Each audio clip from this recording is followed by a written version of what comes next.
Good morning to all of you. कैसे हैं आप सब। आज के क्लास में आप सभी का स्वागत है। आज का हमारा टॉपिक है circular motion and projectile motion. आज के क्लास में हम इन दो मोशन को हम लोग पढ़ेंगे। सबसे पहले सर्कुलर मोशन को देखते हैं। सर्कुलर मोशन को हिंदी में बोलते हैं वृत्तीय गति। ठीक है, तो सबसे पहले हम जानेंगे कि वृत्तीय गति क्या होती है। तो वृत्तीय गति की परिभाषा यह होती है कि जब कोई बिंदु, जब कोई वस्तु या कोई भी पार्टिकल किसी बिंदु के परितः वृत्ताकार पथ पर चलता है तो उसे हम वृत्तीय गति कहते हैं। उसकी गति को हम वृत्तीय गति कहते हैं। एक बार और बता दे रहा हूं, जब कोई भी वस्तु किसी बिंदु के परितः वृत्ताकार पथ पर गति करता है तो उसे हम वृत्तीय गति कहते हैं, सर्कुलर मोशन कहते हैं। ठीक है, जैसे कि फॉर एग्जांपल आपने मौत का कुआं देखे होंगे। मौत के कुएं में एक व्यक्ति होता है, वो क्या करता है, गाड़ी से एक पॉइंट होता है, उसके चारों तरफ घूमता रहता है। ठीक है, उसके चारों तरफ घूमता रहता है। तो वो किस पथ पर गति करता है, वो वृत्ताकार पथ पर गति करता है, इसलिए उसको हम वृत्तीय गति कहेंगे। दूसरा एग्जांपल है कोल्हू का बैल। कोल्हू का बैल में आप देखे होंगे, अभी आजकल तो नहीं दिखाई देते लेकिन पुराने जमाने में होते थे, वीडियो वगैरह में देख लेंगे। कोल्हू का बैल क्या होता है, एक पॉइंट होता है, ठीक है, एक डंडा होता है, उससे एक डंडा लगा होता है और उसमें बैल को बांध दिया जाता है और बैल क्या करता है, वो उसके चारों तरफ घूमता रहता है। तो वो क्या करता है कि एक ये बिंदु हो गया, ठीक है, एक बिंदु के परितः, ठीक है, मतलब ये बिंदु हो गया और इसके चारों तरफ, परितः मतलब चारों तरफ होता है। और गति, ये जो पथ हुआ, कौन सा पथ हुआ, वृत्ताकार पथ हुआ। वृत्ताकार मतलब वृत्त बना रहा है ना, तो पथ हो गया वृत्ताकार। ठीक है, तो जब कोई, अब बैल को वस्तु मान लीजिए, मतलब ये हुआ कि जब बैल वृत्ताकार पथ पर गति करता है, इसका मतलब ये है कि वो वृत्तीय गति कर रहा है। ठीक है, आप देखिए वृत्तीय गति कितनी तरह की होती है। ठीक है, वृत्तीय गति दो तरह की होती है, मुख्यतः दो तरह की होती है। पहला यूनिफॉर्म सर्कुलर मोशन एंड दूसरा non uniform circular motion. Uniform को हिंदी में एक समान वृत्तीय गति और गैर एक समान या असमान वृत्तीय गति कहते हैं। ठीक है, दोनों में क्या अंतर है, देखिए जो एक समान वृत्तीय गति होता है उसका angular rate of rotation, angular rate of rotation मतलब घूर्णन का जो कोणीय दर है, ठीक है, घूर्णन का जो कोणीय दर है वो कांस्टेंट रहता है और उसकी स्पीड भी कांस्टेंट रहती है। अब ये क्या होता है, घूर्णन का कोणीय दर क्या होता है, ठीक है, आइए इसको जानते हैं। सपोज दैट, मान लीजिए कि ये वृत्ताकार पथ है, ठीक है, वृत्ताकार पथ है, ये उसका सेंटर पॉइंट है, केंद्र हो गया। ठीक है, अब मान लीजिए ये कोई वस्तु है या कोई व्यक्ति है, ठीक है, यहां से चलना स्टार्ट किया, क्लॉकवाइज में घूमना स्टार्ट किया। ठीक है, तो एंगुलर रेट ऑफ रोटेशन का मतलब ये होता है, angular rate of rotation constant रहता है। इसका मतलब ये हुआ कि सपोज दैट कि अगर मान लीजिए कि ये 1 मिनट में जितनी एंगल तय करता है, जितना एंगल ये चलता है, ठीक है, ये केंद्र पर एंगल बना करके चलेगा, ठीक है, यहां पे रहा और यहां पे रहा, उसके बाद से ये दोनों मिला करके जो एंगल बनाएगा उसको हम क्या बोलेंगे, उसको ये बोलेंगे कि वो इतना एंगल चला है। ठीक है, तो वही चीज बोल रहा है कि मतलब 1 सेकंड में या 1 मिनट में जितना दूरी तय कर, जितना कोणीय दूरी तय करेगा, ठीक है, अगले वो 1 मिनट में या 1 सेकंड में उतना ही कोणीय दूरी तय करेगा। तो वही कहने का मतलब है एंगुलर रेट ऑफ रोटेशन इसका कांस्टेंट रहता है। किसमें कांस्टेंट रहता है, यूनिफॉर्म सर्कुलर मोशन में। ठीक है, दूसरा, अब चूंकि ये कांस्टेंट रहेगा तो स्पीड भी कांस्टेंट रहेगी। दूसरा होता है non uniform circular motion. Non uniform circular motion में क्या होता है, रेट ऑफ रोटेशन वेरी करता है। ठीक है, रेट ऑफ रोटेशन वेरी करता है। यही दोनों में मुख्य रूप से डिफरेंस है। ठीक है, अब आइए देखेंगे कि सर्कुलर मोशन में क्या क्या होता है। तो सबसे पहले होता है कि कोणीय वेग, एंगुलर वेलोसिटी। एंगुलर वेलोसिटी, कोणीय वेग क्या होता है कि एकांक समय में, वही मैं आपको बता रहा था, एकांक समय में वह वस्तु उस वृत्ताकार पथ पे कितना कोण तय करते, कितना कोण बनाती है, उसको हम क्या बोलेंगे, कोणीय वेग बोलेंगे। ठीक है, कोणीय वेग को हम ओमेगा से डिनोट करते हैं, ओमेगा से दर्शाते हैं। ठीक है, जहां ओमेगा हो गया समझ जाइए कि ये कोणीय वेग है। तो कोणीय वेग बराबर थीटा बाई टी। थीटा क्या हो गया कि वह वस्तु या वह व्यक्ति केंद्र पे कितना कोण बना रही है, और टी मतलब कितने समय में बना रही है। तो theta by t equal to omega. ठीक है, इसका मात्रक होता है रेडियन पर सेकेंड। ठीक है, रेडियन पर सेकेंड मतलब कोण को हम किससे मापते हैं, रेडियन से, और टाइम को सेकेंड से, इसलिए ये रेडियन पर सेकेंड हो गया। ठीक है, यहां पे कोई दिक्कत। नेक्स्ट है, एक सेकेंड में अगर मान लीजिए कि वह व्यक्ति या वह वस्तु एक सेकेंड में n चक्कर लगाता है।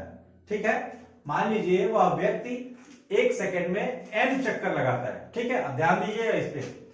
तो ओमेगा कितना हो जाएगा, 2 पाई n हो जाएगा, 2 पाई n हो जाएगा। ठीक है, कैसे हो जाएगा, अब देखिए, मान लीजिए कि यहां पे ये वस्तु है ए बिंदु, ये बिंदु ए मान लीजिए। ठीक है, अब ये एक चक्कर लगाया। ठीक है, तो एक चक्कर लगाने में ये कितना एंगल बनाएगा, एक चक्कर लगाने में ये 360 डिग्री बनाएगा। ठीक है, 360 डिग्री बनाएगा ये एक चक्कर लगाने में। ठीक है, पाई का मान कितना होता है, पाई का मान होता है, ये हमने ये 2 पाई एन जो लिखे हैं, ये पाई का मान होता है। ठीक है, ट्रिग्नोमेट्री में पाई का मान होता है 180 डिग्री। ठीक है, पाई इक्वल टू होता है 180 डिग्री। ठीक है, तो अब क्या हो गया कि n चक्कर लगा रहा है, तो एक चक्कर में 360 डिग्री। ठीक है, तो n चक्कर में n इंटू 360। ठीक है, अब ये 2 पाई इक्वल टू कितना हो जाएगा, 2 पाई इक्वल टू हो जाएगा 360 डिग्री, इसीलिए यहां पे ये 2 पाई लिखा है। ठीक है, तो यदि एक सेकंड में n चक्कर लगाता है तो ओमेगा का मान हो जाएगा 2 पाई n।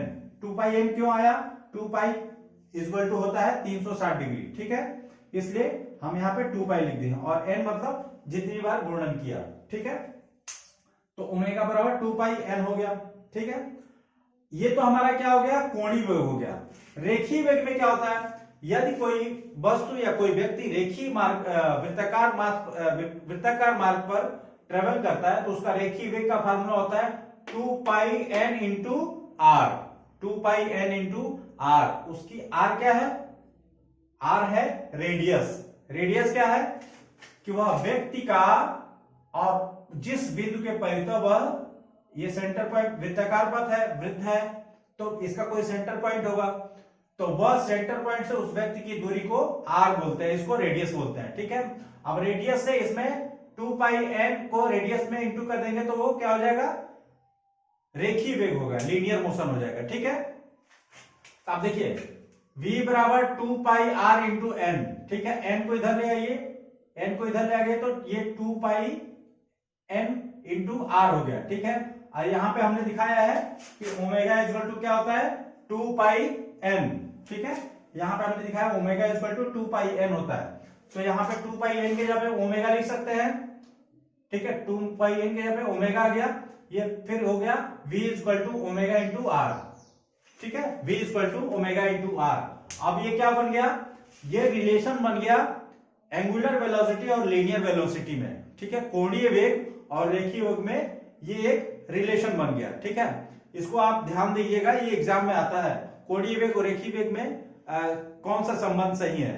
ठीक है, v बराबर आर ओमेगा हो जाएगा, v बराबर आर स्क्वायर ओमेगा हो जाएगा, v बराबर ओमेगा स्क्वायर आर हो जाएगा, तो उसमें आप ये याद करके v बराबर आर ओमेगा मार दीजिएगा। ठीक है, ये तो हो गया हमारा सर्कुलर मोशन। ठीक है, उसके बाद से आता है हमारा प्रोजेक्टाइल मोशन, प्रक्षेप्य गति। प्रोजेक्टाइल मोशन क्या होता है कि जब भी हम किसी व्यक्ति को, जब भी कोई व्यक्ति या कोई भी किसी वस्तु को क्षैतिज से एक कोण बनाते हुए फेंकते हैं, लेस देन 90, क्षैतिज से एक कोण बनाते हुए फेंकते हैं जो कि 90 डिग्री से कम है, वह जिस पथ पर गति करता है वह पथ प्रक्षेप्य पथ होता है। ठीक है, प्रोजेक्टाइल पाथ उसके बोलते हैं, और वह गति प्रक्षेप्य गति कहलाती है। ठीक है, जैसे मान लीजिए यहाँ पे कोई व्यक्ति है, ठीक है, यहाँ पे कोई व्यक्ति है, ठीक है। अब जैसे मान लीजिए कि जेवलिंग थ्रो जो होता है, जेवलिंग थ्रो तो अभी हमारे इंडिया में जो हैं जेवलिंग थ्रो करते हैं, सबका नाम सबको पता होगा, नीरज चोपड़ा जी है। ठीक है, तो अब वो क्या करते हैं, वो अपने जेवलिंग को जैसे फेंकते हैं ना, वो एक बहुत अच्छा उदाहरण है प्रोजेक्टाइल मोशन का। ठीक है, वो उनका जो जेवलिंग होता है प्रोजेक्टाइल पाथ पे गति करता है। ठीक है, और वो कैसे फेंकते हैं, क्षैतिज से। क्षैतिज मतलब हॉरिजॉन्टल ये होता है, जैसे क्षैतिज हमारे ऐसे क्षैतिज होता है, ये हॉरिजॉन्टल होता है क्षैतिज, और वर्टिकल ऐसे होता है। ठीक है, इसको वर्टिकल बोलते हैं, ऊर्ध्वाधर। ठीक है, जहां भी ऊर्ध्वाधर आएगा ऐसे हो जाएगा हमारे एकदम पैरेलल में, और क्षैतिज आएगा तो हमारे एकदम 90 डिग्री में। ठीक है, ये क्षैतिज हो गया। तो इसमें वही होता है कि क्षैतिज से कोण बना रहा है। ठीक है, ये हमारे क्षैतिज से, इससे हमें कोण बनाना है, एंगल बना करके फेंकना है। ठीक है, जैसे हम कोई भी पत्थर ऐसे फेंक रहे हैं तो हम क्या कर रहे हैं, क्षैतिज से एक एंगल पे फेंक रहे हैं। जेवलिंग भी कैसे फेंकते हैं, जेवलिंग भी ऐसे ही फेंकते हैं। ठीक है, ये हमने ये अपना हॉरिजॉन्टल से, क्षैतिज से एंगल बनाया है। ठीक है, लेकिन लेस देन 90 हो जाएगा, क्योंकि अगर 90 के बराबर होगा तो हम ऊपर फेंकेंगे। ठीक है, ऊपर फेंकेंगे और ना तो प्रोजेक्टाइल मोशन होगा, ना तो प्रोजेक्टाइल पाथ पर गति करेगा। ठीक है, आप खुद सोच के देखिए कि अगर जेवलिन थ्रो करने वाले नीरज चोपड़ा जी 90 डिग्री पे अपने जेवलिन को अगर ऊपर फेंकेंगे तो कहां जाके आएगा, जहां खड़े रहेंगे वहीं आके गिरेगा। तो फिर गोल्ड मेडल कैसे लाएंगे, गोल्ड मेडल लाने के लिए हमें क्षैतिज पे एक एंगल बना करके फेंकना है, लेस देन 92, तभी तो दूर जाके गिरेगा। ठीक है, तो ये हमारा प्रोजेक्टाइल मोशन हो गया। ठीक है, आपको पूछेगा प्रोजेक्टाइल मोशन किसे कहते हैं, तो आप बता सकते हैं। ठीक है, जब किसी वस्तु को क्षैतिज से कोई कोण बना करके फेंका जाता है तो वह जो मोशन करती है उसे हम प्रोजेक्टाइल, जिस पथ पर गति करती है उसे हम प्रक्षेप्य पथ कहते हैं, प्रोजेक्टाइल पाथ कहते हैं, और वह उसका जो गति होता है उसको प्रोजेक्टाइल मोशन कहते हैं। ठीक है, अब इसमें देखिए प्रोजेक्टाइल मोशन में क्या क्या चीज आती है, इसमें 3 चीज आती है। ठीक है, पहला टाइम ऑफ फ्लाइट मतलब उड्डयन काल, दूसरा मैक्सिमम हाइट मतलब अधिकतम ऊंचाई, और तीसरा है रेंज मतलब होता है परास, हिंदी में इसको परास बोलते हैं। टाइम ऑफ फ्लाइट का मतलब, उड्डयन काल का मतलब कि हमारे हाथ से छूटने के बाद, ठीक है, और वो उसका जमीन पे गिरने से पहले, गिरने तक वह वस्तु, ठीक है, वह वस्तु जितना देर तक हवा में रहती है, जितने समय तक हवा में रहती है, वह समय होता है उड्डयन काल। ठीक है, अधिकतम ऊंचाई, उड्डयन काल का समझ में मतलब हो गया कि मान लीजिए यहां से हमने कोई चीज फेंका, ठीक है, फेंकने के बाद से यहां पे आके गिरा, ठीक है, तो अब इसके बीच में जो समय लगेगा उसको हम उड्डयन काल बोलेंगे। ठीक है, दूसरा चीज है अधिकतम ऊंचाई, मैक्सिमम हाइट। अब मैक्सिमम हाइट क्या होता है, अब देखिए मान लीजिए कि कोई हम एंगल बना करके किसी वस्तु को फेंक रहे हैं, ठीक है, तो हमने फोर्स लगाया, तो क्या होता है कि जितना उसमें एक एनर्जी रहेगी, ठीक है, वो ऊपर जाता जाएगा, लेकिन एक समय ऐसा आएगा कि फिर वो नीचे आना शुरू हो जाएगा, तो उस समय जो उसका हाइट रहेगा वो मैक्सिमम रहेगा। ठीक है, उसी को यहां पे दिखाया गया, उसी को हम बोलते हैं मैक्सिमम हाइट। ठीक है, उसके बाद होता है रेंज, परास। रेंज क्या होता है कि यहां से लेकर के कितना दूर जाकर के गिर रहा है, वो रेंज आ रहा है। ठीक है, जो नीरज चोपड़ा जी जो जेवलिन थ्रो करते हैं, तो वो जो चेक करते हैं, जो चेक करने वाला होता है, वो जो चेक करता है, नापता है, मेजर करता है, वो क्या चेक मेजर करता है, वो परासी मेजर करता है। ठीक है, रेंज, इसको रेंज बोलते हैं। अब तीनों का फार्मूला आपको याद करना पड़ेगा। ठीक है, तीनों का फार्मूला याद करना पड़ेगा। टी बराबर होता है 2u sin theta by g. T बराबर क्या होता है, 2u sin theta by g. u क्या है इसमें, u क्या है, u है इनिशियल वेग, प्रारंभिक वेग। प्रारंभिक वेग मतलब कि जिस वेग से हम उस वस्तु को फेंक रहे हैं वो हमारा प्रारंभिक वेग हो गया। ठीक है, इसके बाद से थीटा क्या है कि जिस एंगल से फेंक रहे हैं, वो एंगल कहां से मेजर करेंगे, वो एंगल हम क्षैतिज से मेजर करेंगे। ठीक है, यहां से नहीं, क्षैतिज से मेजर करेंगे। तो इसमें दो चीज अगर हमको पता चल जाएगी तो हम उड्डयन काल टी निकाल लेंगे। ठीक है, जी का मान हमारा आपको पता ही है, जी क्या होता है, गुरुत्वीय त्वरण होता है। ये इसका हर जगह मतलब पूरे पृथ्वी पर हर जगह से पूरी पृथ्वी पर तो नहीं, लेकिन बता रहे हैं नॉर्मली जी का मान 9.8 मीटर पर सेकेंड स्क्वायर होता है, सबको पता है, वही रखते हैं। तो इसको अब ये चीज तीन चीजें हमें दो चीज पता रहेगी तो हम उड्डयन काल निकाल लेंगे, 2u sin इसमें एंगल और इनिशियल वेग प्रारंभिक वेग, दो चीज पता रहेगा तो हमारा उड्डयन काल निकल जाएगा। इस फार्मूले ये फार्मूला एग्जाम में आता है, आपको ध्यान दीजिएगा, याद रखना है। ठीक है, उसके बाद से मैक्सिमम हाइट h बराबर क्या होता है, u square sine square theta upon 2g। ठीक है, अगेन यहाँ पे u इनिशियल वेग, थीटा जिस एंगल से हम उसको फेंक रहे हैं। ठीक है, तो अगर इसमें भी दो ही चीज है, दो चीज हमें रहेगी तो हमारा मैक्सिमम हाइट निकल गया। उसके बाद से आता है रेंज, रेंज भी क्या है, u square sine two theta upon g, u square sine 2 theta upon g. इसमें भी इनिशियल वेग और हमारा एंगल पता होगा तो क्या हो जाएगा, हमारा परास पता चल जाएगा। ठीक है, ये बहुत कंफ्यूजिंग है, सब में u और साइन थीटा का ही है, ऊपर नीचे है, तो इसलिए आपको थोड़ा सा इसको रखना पड़ेगा। ठीक है, ध्यान रखना पड़ेगा। अब चीज ये आता है आर मैक्स, ये हमारे एग्जाम में बहुत बार पूछता है।